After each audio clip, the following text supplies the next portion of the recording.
Well, hello, you wonderful musicians. You are here because you want to improve on your theory skills, right? Well, you've come to the right place. I am a self-professed music theory nerd, but I am also an empath first, so I totally get that you don't like theory.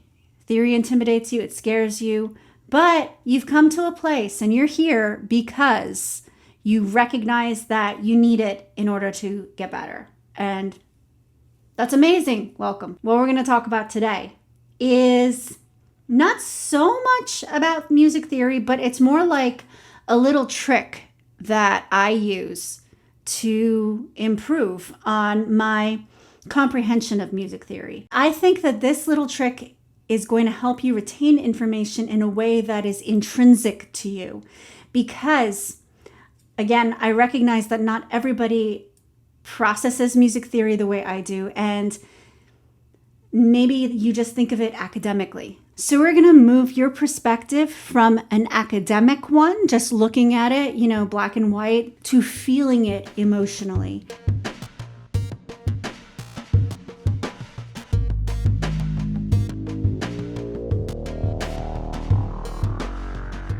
Here's what I want you to do. I want you to think of something that you are familiar with musically. It could be anything, right? It could be a key signature. I'm going to use a key signature for example. Say you know that you're playing in C major. What I want you to do is think of C major like a friend of yours. Okay, I want you to think of it like somebody you're getting to know. And I know this is going to be abstract, but stick with me. This is the trick I do. When I play an instrument, and let's say I'm playing in C major. So we have C, D, E, F, G, A, B, and C. Okay, there are no sharps or flats. What's a sharp and a flat? Don't worry about it right now. We're keeping this simple, all right? This is about emotional connection. So what I want you to do, say you're playing in C major, that means that the chords you have to work with are a C chord, a D minor chord, an E minor chord, an F major chord, a G major chord, an A minor chord, and then a B diminished chord, but I'm not going to play that because that's a weird one. Don't worry about it. So, and then we're back to C. I want you to assign a feeling to playing in C major, okay? Assign a feeling to each chord you play. It can be abstract. It's going to be abstract, but it's okay. But I want you to begin to think about the key signature and how there are no sharps or flats. It's just the plain letter names. There's no C sharp, there's no F sharp, there's no B flat, there's no E flat, and so on. Again, don't worry about what that is. Just think about how there are none of them, even if you don't know what that means. So there are none of them. You're in C major, but I want you to think about how C is the center of gravity to everything. All right? So when you're playing in C major, develop an emotion and think about what it reminds you of. It could remind you of maybe sometime you were driving in a car with the windows down and you had a certain feeling. Maybe it reminds you of that. Assign emotion to the sound it makes.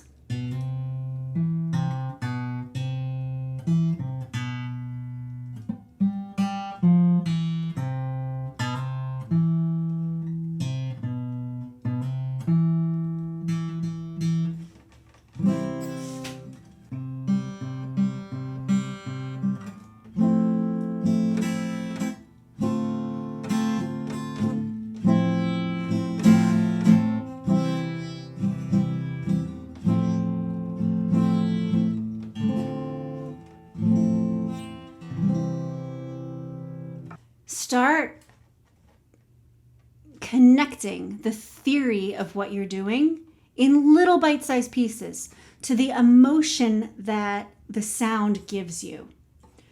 Or because everybody processes different, I believe that some people feel more. I believe some people think more. And I believe some people use their senses more. Think about it. Feel it.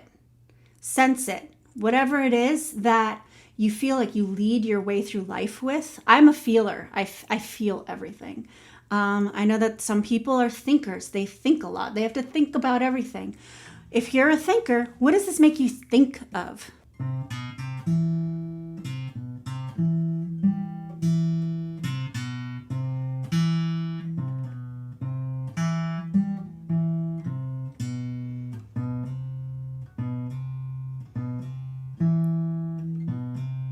If you use your senses more, whatever thought or feeling or sense you can assign to what you're playing, do that, okay?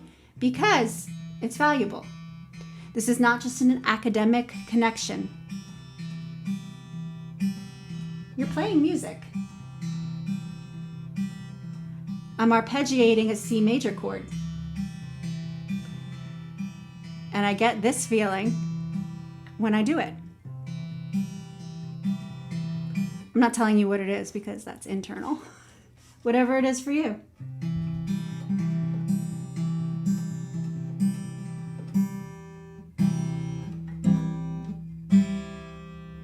We didn't really dive into the academics of theory, which we will, but this is a little drip, a little bit of where we're going, because I really do want to encourage you to make it more intrinsic.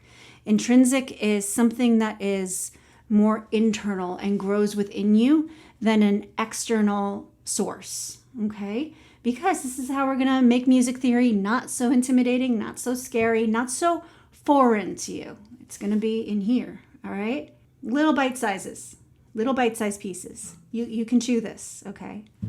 So I know I picked key signatures for this. We were doing C major, but whatever it is that you know that correlates to music theory, pick up your instrument, go do that, and ask yourself, when I do this, when I play this, what do I feel? What do I think? What am I sensing? It's abstract. I do a lot of abstract things, but that is how I really connect all the theory that I know to what I'm doing. All right. And that is my goal for you. So if you liked this video, please like this video and subscribe to my YouTube channel.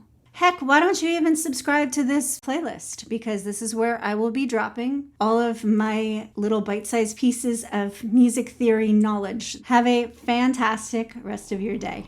Bye.